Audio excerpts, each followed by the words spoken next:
saya melakukan pengimbasan materi diklat yang saya peroleh sebelumnya itu tentang anak berkebutuhan khusus. Jadi pendidikan di sekolah mengenai anak berkebutuhan khusus.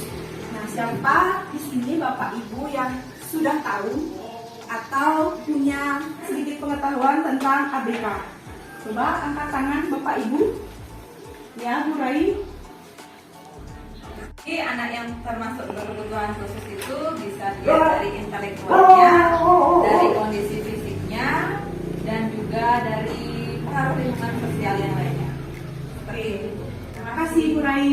Baik, jadi kesimpulannya anak berkebutuhan khusus itu adalah anak yang memiliki keterbatasan dalam kapasitasnya untuk berpartisipasi dan mendapatkan manfaat dari pendidikan yang disebabkan oleh adanya disabilitas dari segi fisik, sensori, mental, belajar maupun kondisi lainnya. Belajar klasifikasi dari anak berkebutuhan khusus. Yang pertama adalah anak dengan gangguan fisik. Jadi seperti yang Bapak Ibu tahu, anak dengan gangguan fisik biasanya memiliki keterbatasan di fisiknya.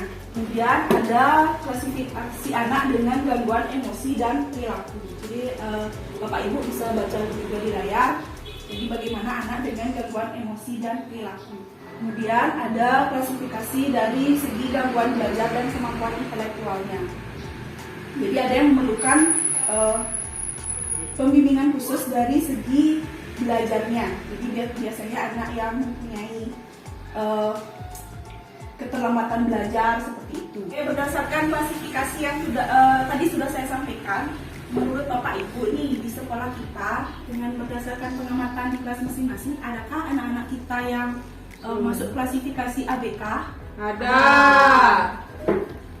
Coba Bu Bandung. Di kelas saya pribadi, untuk kebutuhan khususnya hanya keterlambatan dalam pembelajaran. Jadi kalau dari pemaparannya itu mungkin masuk dalam kategori slow learner. Ya. Nah, di Indonesia sendiri sekolah inklusi ada beberapa model. Nah, model yang diterapkan di Indonesia itu sendiri adalah model pendidikan inklusi moderat. Di mana inklusi moderat itu maksudnya adalah pendidikan yang memadukan antara pendidikan terpadu dengan inklusi penuh. Jadi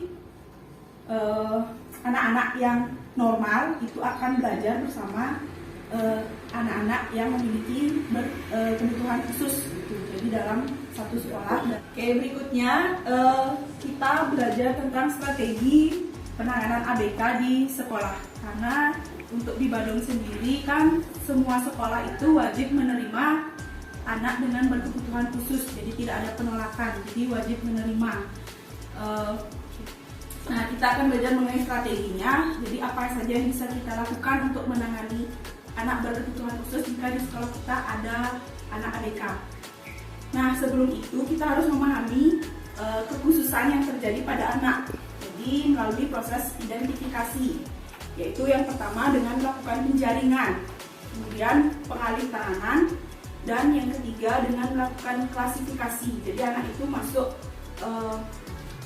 klasifikasi yang mana, barulah kita memberikan penanganan yang tepat sesuai dengan klasifikasi dari anak tersebut.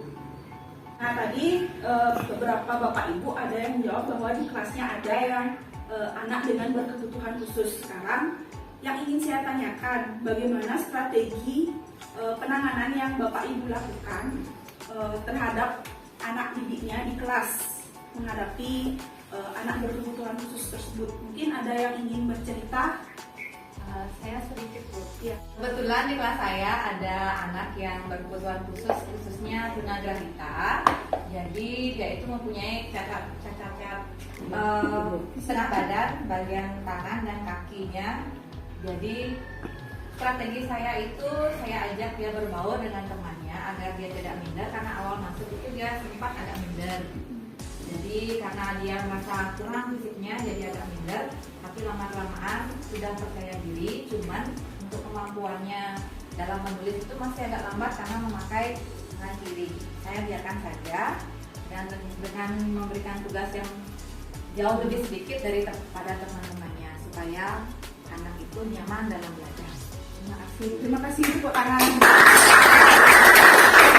Seperti yang terlihat di layar, Bapak Ibu bisa melihat ini adalah contoh penerapan psikologi positif di sekolah inklusi. Jadi memberikan emosi yang positif kepada anak berkebutuhan khusus, di mana mereka berbaur dengan anak-anak normal lainnya. Jadi Bapak Ibu, tadi pemaparannya sudah semua yang sudah saya sampaikan. Semoga materi yang saya sampaikan ini bermanfaat kedepannya untuk nanti Bapak Ibu bisa menangani anak berkebutuhan khusus di kelas masing-masing. Sekian dan terima kasih.